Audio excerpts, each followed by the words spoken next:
We welcome you back to Longhorn Weekly, and how about a round of applause for our special guest, the athletic director of the University of Texas, Mike Perrin. It's great to see you again. You're becoming an old pro at this, sitting in and chatting. Glad to be here, Craig. Absolutely. Good to see you.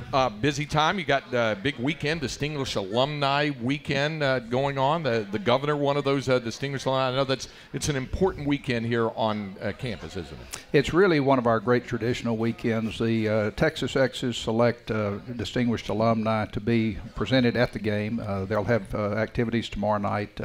Presentation with their biographical information and all that, but then a big part of it is Saturday during the game. And with Governor Abbott being honored this week, that'll be great. Explain to folks a little bit about what it takes to be a distinguished alumnus. There's thousands and thousands of alumni here in the Austin area. It really does. You really are distinguishing yourself. You're doing something special to be able to get that achievement. It is truly a great process that the Texas Exes go through. They receive nominations from alumni and others that are interested, review the biographical information, and it's an honor that looks at the body of work that alums have done throughout their career in public service or healthcare, whatever the chosen field may be. It's really a spectacular evening where people come together, learn about the current honorees, but also past honorees from many, many years are there in their orange jackets, and it's a wonderful event, a coming together. It wasn't that long ago that you passed the 1-year milestone here in being athletic director. Wasn't that long ago? Does it seem like 1 year or longer than that? Well, it's funny. When we were out for the Cal game, a friend came up to me at one of the events before the game and said, "Well, what's it been, 3 years now?" And I said, "No, actually, today is 1 year and 1 day." But it's been an absolute whirlwind and so much fun to be back on campus, Craig, with the energy of our coaches and players, the faculty involvement. The athletic director has a slightly different role. I'm not coaching or playing, and working behind the scenes to improve things for our student athletes on all counts: nutrition, sports science, strength, conditioning, training. Plus, making their grades and all that. It's a fascinating position. I've really enjoyed it. But it's hard to believe it's been a year. I guess what you just named is how the athletic director's position really kind of has evolved over time, more than just being the guy that's making sure that the money's coming in and that the coaches are happy and that they're performing and all that. I mean, it's very multifaceted now, even more so than it's ever been before. Very much so. It's a major undertaking for an institution like the University of Texas, because we identify students in high school, we ask them to come here, and then we're responsible for feeding with good nutrition. Some need to gain weight, some need to lose weight.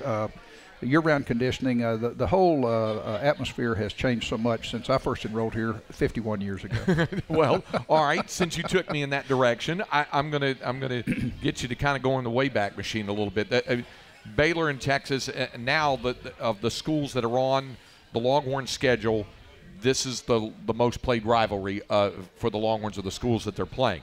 So. And you were involved in several of those as a student athlete as well. But I know that your connection with following what was going on really started before you were a player at the University of Texas, when you were still growing up in Milam County? When you were over there in Cameron growing up and got a chance to follow what was going all the way back to the 63 national championship team and what the game they had that year against Baylor. Absolutely. Cameron is uniquely situated that way. It's 50 miles from Waco and about 75 miles from Austin. So we had coaches and others that would take players to games at both places, and so you became somewhat familiar with the teams and the players. So in 63, the year we won our first national championship here, that was the big showdown match. Both teams were 4-0 coming into the game, if I remember correctly.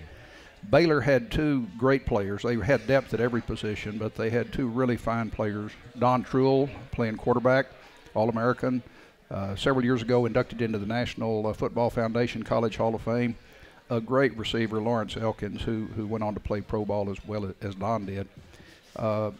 Texas, my memory is nobody scored in the first half. If we did score, it was right before halftime. But Tommy Stockton from Bryan took it in and gave us a 7-0 lead.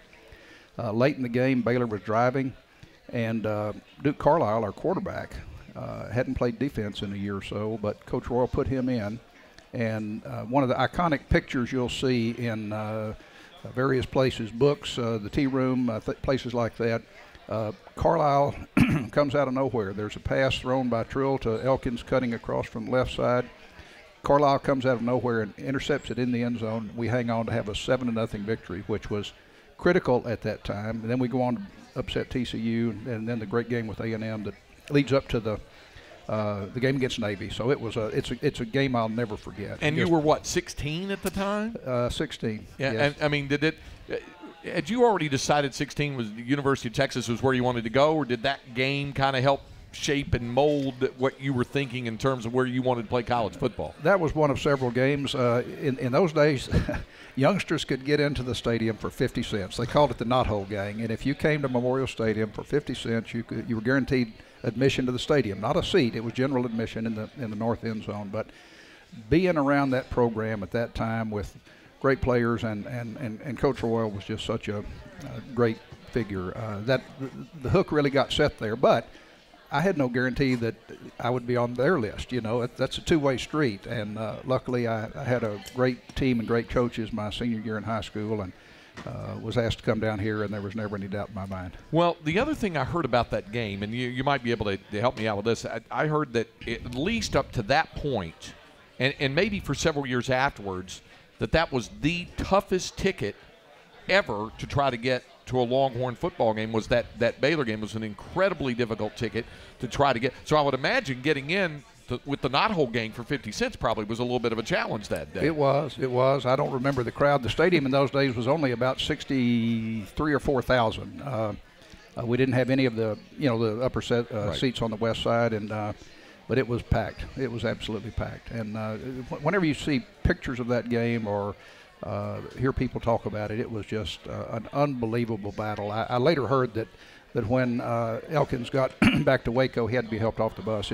He was such a competitor and ran so many patterns and had been just totally involved in the entire game. Would it be safe to say that if you wanted to bring back the knothole game thing, it would be a difficult proposition in this day and age with what we have with college football now? It would be very difficult. It sure would. It sure would. Well, and then the other thing, and folks talk about, hey, the athletic director supports his coaches, and during football season they talk about supporting the football coach. But you're all over the place. You're with coaches of the other fall sports. You're just visiting with Coach Fields. We're going to talk Texas golf here in a few moments. I mean, that keeps you busy checking in and keeping tabs on and visiting with your head coaches of your other varsity sports too, doesn't it? Well, that's one of the great things about it. I met with Shaka Smart yesterday morning. We had some issues that we're dealing with on basketball scheduling and travel and things like that. And then a couple hours later, I was with David Pierce on baseball. And, of course, they're playing, you see on the back monitor back there, they're playing right now in the orange and white game over there. So it's a busy place. It always is with 20 varsity sports, roughly 500 athletes between men and women's sports. And there's a lot going on all the time somewhere. A great group of youngsters, and it's fun to be with them. It's always fun to have you drop by. Appreciate you dropping by, Mike. Thank you very much, Craig. Good to see you. All right, Mike Perrin, University of Texas Athletics Director. We're going to talk some Texas golf with John Fields up next when Longhorn Weekly continues in a moment.